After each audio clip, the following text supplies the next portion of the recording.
Hello, Tara here with Aging Your Way. Today I wanted to talk about 5 important questions that many people don't think to ask when touring a senior community. Before we get started, if you happen to find this video helpful today, please consider liking and subscribing below so that I know this information is getting to the people that I think will benefit most. Determining where you or a loved one live in your later years of life is a huge decision. I've seen firsthand how disruptive and stressful it can be for an older person and their family members if they have to move multiple times in their later years. This often comes up because the older person may have a health crisis and develop a need for a higher level of medical care or personal care in the home, wherever they might be living. Asking the right questions when touring a senior community can be very helpful in preventing unnecessary moves. Before I share the important questions to ask, I want to make sure that you know where I got this information from.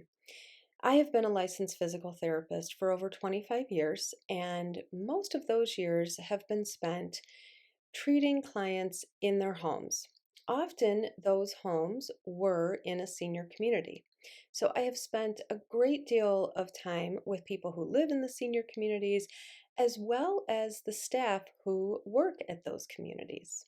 As I outlined in my last blog post, most of the larger senior communities offer independent senior apartments, assisted living, as well as a skilled nursing facility.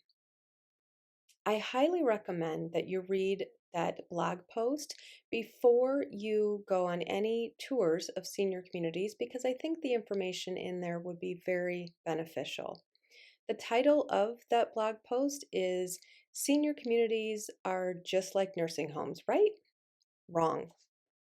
The information I'm about to share with you is based on the many conversations that I have had with my clients and their loved ones over the years when they have lived in a senior community.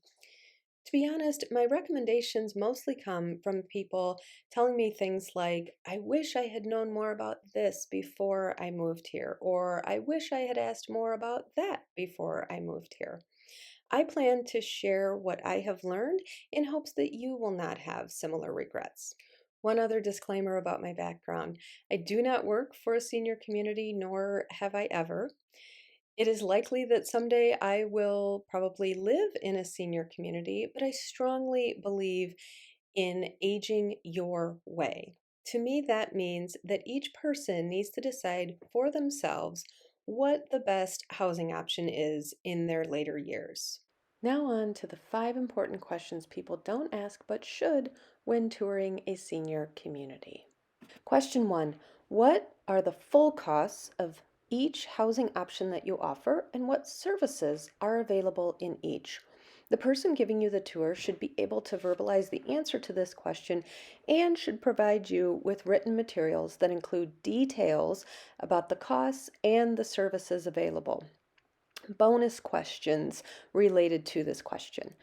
First, if I pay a deposit this month to secure my spot here, but I don't move in for 3 more years, as an example, will my costs be higher when I move here? Number 2, what happens if I run out of money 10 years from now and I can't pay my monthly fee? One tip: many communities will allow you to stay, but some do not allow you to stay if you run out of money, so it's very important that you ask. The third bonus question is, what type of services will I have to pay extra for? This is important. A few examples of services you might have to pay extra for might be medication setup, certain personal care services, possibly transportation to appointments, a variety of things. But it's very important that you ask about this so you know what costs will be included when you move into this community. The next question to ask is, what are the credentials of the staff responsible for taking care of me or my loved one? Credentials can include licensure, college degrees, or certifications that staff hold. The credentialing requirements of staff who work in senior communities can vary by state, especially in assisted living facilities, so please do your homework on this one. Here's a general breakdown of staff credential requirements by building type. First, independent living facilities. In general, independent senior apartment buildings, as they're often called, are not required to have any credentialed staff, such as nurses or certified nurse assistants. Although some senior communities do have nurses and certified nurse assistants who provide basic care for residents in the independent apartments, but it is often at an added cost to the resident. The second type of housing option commonly offered in a senior community is the assisted living facility. So, assisted living facilities tend to have the greatest variability in terms of staff credential requirements, and it definitely varies by state. In general, it's common that an LPN, licensed practical nurse at minimum, is required to supervise staff at the assisted living facility, but the LPN may not be required to be on site 24/7. Some states may require that at least an LPN or possibly an RN, also called registered nurse, be on site 24/7, but other states may state that the LPN or RN only needs to be available by phone 24 hours a day if unlicensed staff, such as the aides, need to contact the nurse for assistance or direction. So please be sure and ask about this one. I want to emphasize that many assisted living facilities will exceed the minimum that the states have in place for these credentialing requirements. So it's important that you ask about this when touring a senior community. Also important that you make sure you ask about how the assisted living is staffed at night and on weekends. Please don't assume that a nurse is always on site. The third housing option in a senior community is a skilled nursing facility. This building often contains a subacute rehab unit and a long-term care unit. A reputable skilled nursing facility should always be staffed as per Medicare certification requirements as well as state requirements. Staffing requirements in a skilled nursing facility usually include a combination of registered nurses and licensed practical nurses. Be on site 24 hours a day, 7 days a week. In addition, the staffing requirements often include certified nurse aides, also called CNAs, provide important personal care for residents 24 hours a day as needed. I recommend verifying the skilled nursing facility is Medicare certified by going to Nursing Home Compare and entering the name of the facility. The website is located here on the screen, as well as under the resources tab on my website. As a reminder, the website is agingyourway.net.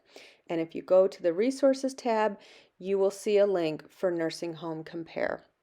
This website is run by CMS, which stands for Centers for Medicare and Medicaid Services, and you will also be able to see what the star rating is for the facility. The star rating goes from 1 to 5, with 5 being the best. So if the facility is not listed on this site or has a lower star rating than 3, I would strongly recommend you consider another facility. On the topic of staff credentialing, a bonus question that I would encourage you ask would be, do you have any staff with special training or certifications related to working with older adults or those with Alzheimer's or dementia? Please know that if they do have multiple staff with this additional training or certification at the senior community, your cost of care may be higher because it is often the case that the community pays for their staff to obtain this training. However, in my opinion, it is well worth a slightly higher cost to be cared for by highly trained staff. The third question that many people don't ask but should is, if my loved one is planning to live in a senior community with their spouse or partner, what happens if one of us has a health issue and needs assisted living while the other one is fine continuing to live in independent living? This happens frequently. It would be great if we maintained the exact same level of health and independence as our partners our whole lives, but that rarely happens. A few bonus questions tied to this one. Number one, what are the costs of my partner and I living in two different apartments at the senior community? That's very important to know. And number two, if one of us has a health issue and goes in the hospital, does anyone at the senior community talk with the hospital staff and my doctor? I would strongly recommend that you allow the staff at the senior community to talk with the hospital and your doctor, because if you need more help when you come home from the hospital, the senior community staff can help coordinate a smooth transition. Another important question people don't always think to ask when touring a senior community is, do you offer activities that I or my loved one would enjoy? If you or your loved one enjoy certain activities such as playing cards, gardening, or even certain types of exercise, I highly recommend asking the staff at the senior communities you tour if they offer those specific activities.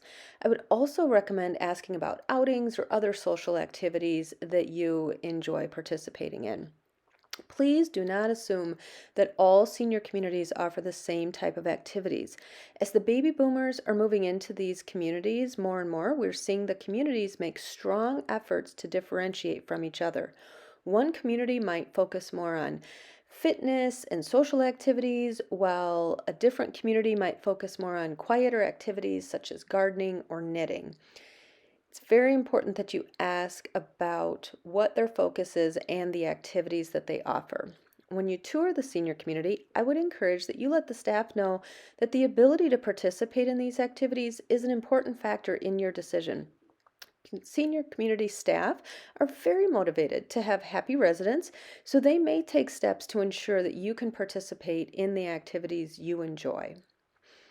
A few bonus questions tied into activities would be, how often are the activities offered that I or my loved one enjoy? Number two, is there an added cost for these activities? And the third question that you might consider asking related to this is, are specific activities only available to certain residents based on which building they live in? For example, a specific activity may only be available for residents in the assisted living building. A different activity may only be available for those in the independent senior apartment building. It's important to ask. Lastly, in my opinion, the most important question that you should ask when on a tour of a senior community is, what type of security do you have in place to ensure that I or my loved one will be safe here? I highly recommend you ask multiple questions related to this.